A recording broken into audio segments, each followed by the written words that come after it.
I met Jared at a community cleanup event 5 years ago. And honestly, it was like something out of a movie. There I was, 26 and tired of the dating scene, picking up trash along the riverbank when this guy with the most genuine smile I'd ever seen asked if I needed help carrying my bag to the dumpster. He was 28, had these warm brown eyes, and there was something so refreshingly normal about him, not trying to impress me with some fancy car or talking about his salary within the first 10 minutes. Just a decent guy who actually cared about making the community better. We talked for hours that day about everything and nothing. He worked in project management, loved hiking, and had this way of listening that made me feel like I was the only person in the world. When he asked for my number, I actually felt butterflies for the first time in years. Finally, a man who seemed stable, kind, and genuinely interested in building something real. Those first 2 years of dating were honestly perfect. Jared was everything I thought I wanted in a partner. He remembered little things, like how I preferred my coffee or that I got anxious before big work presentations. He'd leave encouraging notes in my car, plan thoughtful dates that weren't just dinner and a movie, and never once made me feel like I had to compete for his attention. When he proposed during a weekend trip to the mountains, using a speech about how I made him want to be the best version of himself, I cried actual happy tears. This was it. This was my person. Our wedding was beautiful, exactly what I'd always dreamed of. Small, intimate, with people who actually mattered to us. Jared looked at me during our vows like I was the most precious thing in the world, and I meant every word when I promised to love and cherish him for the rest of my life. Our honeymoon in Costa Rica was incredible too. We spent 2 weeks exploring, laughing, making love, and planning our future together. I remember lying on the beach one afternoon, watching him read beside me, thinking I was the luckiest woman alive. The first couple years of marriage were solid, really solid. We settled into this comfortable rhythm in the house he'd bought a few years before we met. I loved how he'd already established himself, had his finances together, owned property. It felt so adult and stable compared to the guys I'd dated before who were still figuring out basic life skills. We'd cook dinner together most nights, binge watch shows on the couch, take weekend trips to explore new places. Jared was supportive when I was working toward my promotion in the education sector, never complained when I had to stay late or bring work home. He'd just quietly handle dinner or household stuff without making a big production about it. But somewhere around year 3, things started shifting for me. The promotion came through, which was amazing, and suddenly I was working with this whole new group of people. Sarah and Michelle became my closest work friends, and they were both so different from anyone I'd spent time with before. Sarah had been divorced for 2 years and was living her best life, dating multiple people, traveling solo, completely reinventing herself.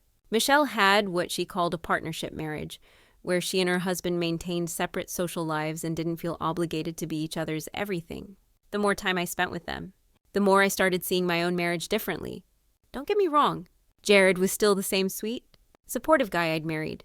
But listening to Sarah talk about her freedom, her adventures, her personal growth since leaving her suffocating traditional marriage, I started feeling restless. Michelle would tell stories about the fascinating people she met, the connections she made, how much more fulfilled she felt when she wasn't limiting herself to one person's perspective and energy. It got me thinking about things I'd never really questioned before, like, why did society expect 2 people to meet all of each other's needs forever? Why was it considered wrong to acknowledge that you might be attracted to other people or want to explore different connections? Sarah kept saying that monogamy was this outdated concept designed to control people, especially women. And the more I thought about it, the more sense it made. I started noticing how predictable my life with Jared had become. Same conversations, same routines, same everything. Meanwhile, I was meeting all these interesting people at work, having stimulating discussions about philosophy and personal development, feeling intellectually challenged in ways I hadn't in years.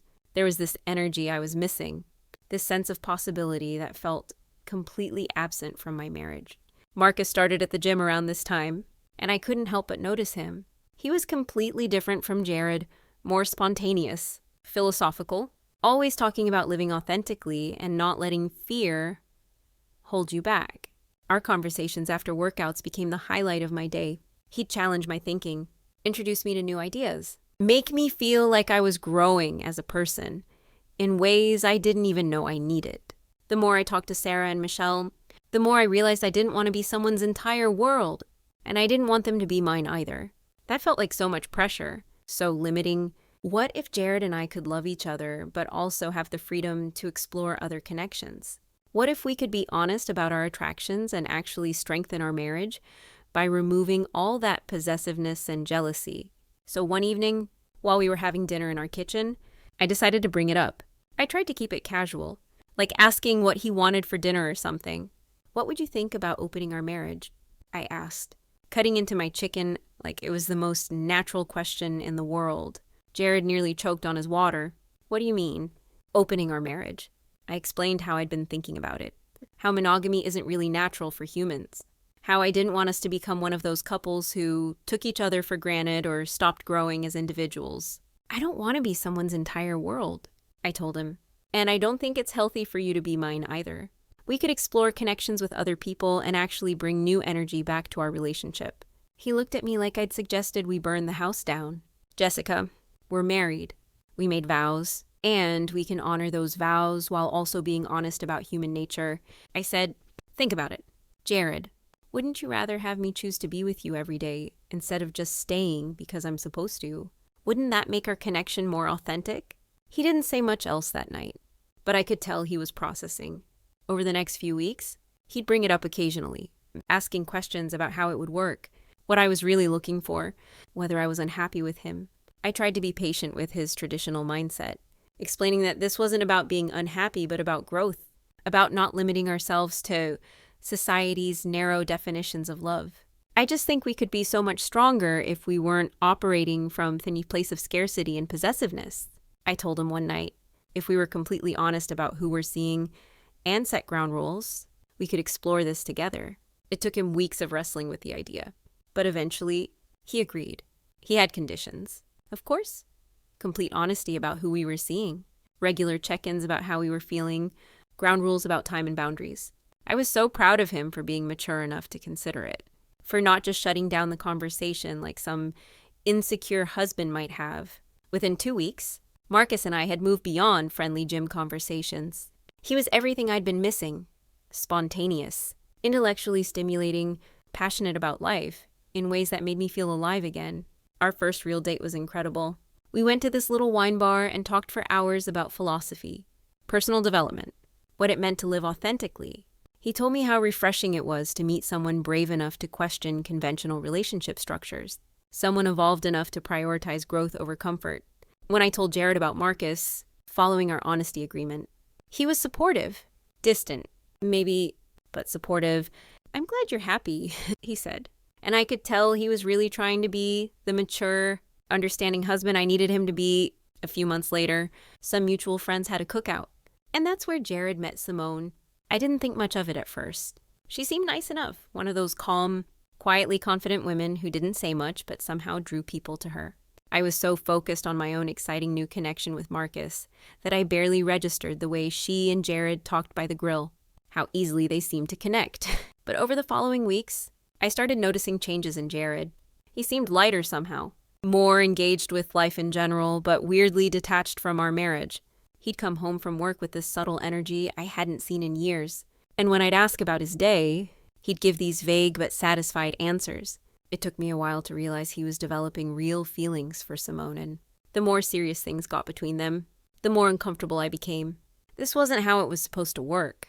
Marcus was fun and exciting, but he was supposed to be supplemental to my marriage, not a replacement for it. What Jared seemed to have with Simone looked different, deeper, like he was actually falling in love with her. That wasn't the point of opening our marriage. The point was exploration and growth, not finding someone better. I started feeling anxious in ways I hadn't expected. When Jared would text during dinner or smile at his phone, I'd wonder if it was her. When he'd stay out later than usual, or seem distracted during our conversations, I'd feel this sick jealousy that I wasn't supposed to be experiencing. This was supposed to make our marriage stronger, not make me feel like I was competing for my own husband's attention. Things with Marcus started feeling shallow by comparison. Sure, our conversations were stimulating and the physical connection was exciting, but there wasn't the depth of history and partnership that Jared and I had built, and Marcus was great for exploring this new side of myself. But he wasn't someone I could build a life with. He wasn't someone who knew me the way Jared did, who'd supported me through challenges and celebrated my successes. But Jared seemed to be building exactly that kind of connection with Simone, and it terrified me. This wasn't supposed to happen. He was supposed to have some casual fun, maybe gain some perspective on how good he had it at home, then come back to our marriage with renewed appreciation. Instead, he was falling in love with someone else. When I couldn't take it anymore, I confronted him. We were in our living room, and I could see him texting her again, that same soft smile on his face that used to be reserved for me. "You can't just replace me like this," I said, my voice sharper than I'd intended. He looked up from his phone, confused. "Replace you? Jessica, you're the one who wanted to open our marriage. I wanted us to explore and grow, not find other people to fall in love with. This was supposed to be an experiment, a way to make our marriage stronger. What did you think would happen?" he asked, and there was something different in his voice, something I'd never heard before. "You wanted to open our marriage. You went first. You created this. That's different. Marcus is he's just someone I'm exploring with. You're actually falling in love with her, and that's not allowed. That's not what we agreed to." He stood up then, and I could see something had shifted in him, something fundamental. "Jessica, I already found someone who gives me the love you forgot how to give." The words hit me like a physical blow. What's that supposed to mean? It means I've been trying to be the supportive husband while you figured out whatever this is. But I'm done pretending this marriage is working for me. I couldn't believe what I was hearing. This was not how this was supposed to go. We were supposed to work through this together, figure out how to make our arrangement work for both of us. Instead, he was acting like our entire marriage had been some kind of burden he was relieved to escape. "We can close the marriage," I said quickly. "We can go back to how things were." "I don't want to go back," he said simply. "I don't want to close anything. I want to move forward with someone who actually wants to be with me." The next few days were a blur of panic and desperate attempts to fix what I'd apparently broken. I tried calling him at work, but he wouldn't take my calls. I tried waiting up for him, but he'd come home late and go straight to the guest room. When I couldn't reach him any other way, I decided to go to his office. I know how it probably looked, showing up at his workplace unannounced. But I was desperate. I needed 5 minutes to explain, to make him understand that I'd made a mistake, that we could work through this. But when I walked into his office, the way he looked at me, like I was some unstable stranger who'd wandered in off the street, I knew I'd made everything worse. "Jessica, you can't be here," he said quietly, glancing toward his coworkers who were obviously trying not to stare. "I just need to talk to you. 5 minutes. Not here. Not like this." But I couldn't stop myself. "Jared, please. I know I messed up. I know I pushed for something we weren't ready for. But we can fix this. We can go to counseling. We can figure out how to rebuild what we had. Jessica." His voice was firm in a way I'd never heard before. I already mentally and emotionally left this marriage. "I'm sorry, but I'm done." 2 weeks later, he filed for divorce. I couldn't believe it. 3 years of marriage, 5 years together total. And he was just done. No counseling, no trial separation, no attempt to work through our problems like adults. He'd apparently been talking to lawyers while I thought we still had a chance to fix things. When the papers arrived, I refused to sign them. If he wanted to throw away our marriage over what was essentially a communication problem, he was going to have to work for it. I told my lawyer I wouldn't agree to anything without mandatory counseling, that we owed it to ourselves and our relationship to at least try professional help. But Jared wouldn't budge. He was moving forward with or without my cooperation. And since the house was in his name and we didn't have kids, there wasn't much I could do to slow things down. He seemed to have thought through every aspect of disentangling our lives with the same methodical approach he brought to everything else. The worst part was watching him get happier throughout the whole process. While I was fighting to save our marriage, he was building a life with Simone. They were careful not to flaunt it, but I'd hear things through mutual friends. How good they were together, how calm and settled he seemed, how she brought out this lighter side of him that people hadn't seen in years. It took months, but eventually I had to face reality. Jared was never coming back. He'd found what he wanted with someone else, and nothing I could do or say was going to change that. I signed the papers and moved out of the house we'd shared. The house where I'd been so happy for those first few years before everything got complicated, that was 3 years ago. And from what I hear, he's still with Simone. They don't live together, apparently, but they spend weekends together and seem perfectly content with their arrangement. Someone told me recently that Jared said he'd never get married again, that he's mentally clear, spiritually grounded, and emotionally fulfilled with how his life is now. I think about that sometimes, about how differently things might have gone if I'd approached everything more carefully. Maybe if I'd been more patient with his concerns, more thoughtful about the ground rules, more honest about what I was really looking for. Maybe if I'd realized sooner that what I had with him was actually pretty special, worth protecting instead of experimenting with. But I also think about how stifled I felt in those last months of our marriage. How much I craved the intellectual stimulation and excitement I found with Marcus. There was something real there, something I needed that Jared couldn't give me. Maybe we just weren't compatible long term. Maybe I was brave enough to acknowledge what he couldn't.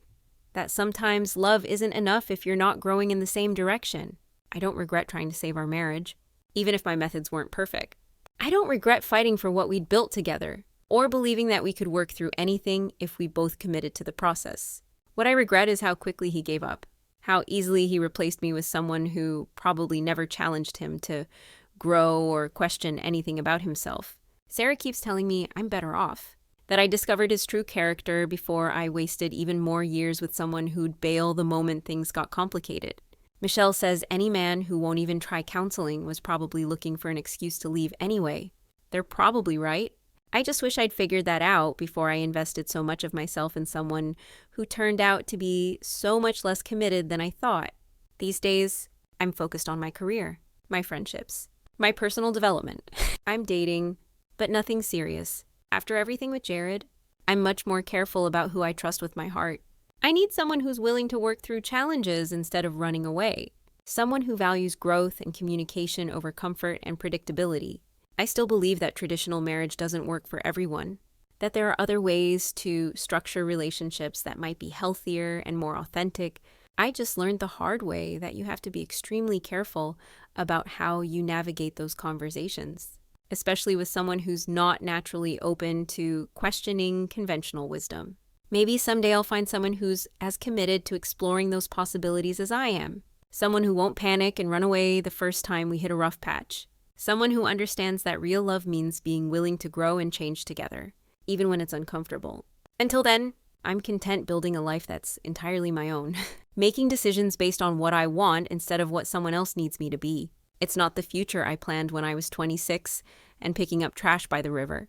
But it's honest. And after everything I've been through, honesty feels like the most important thing I can offer myself.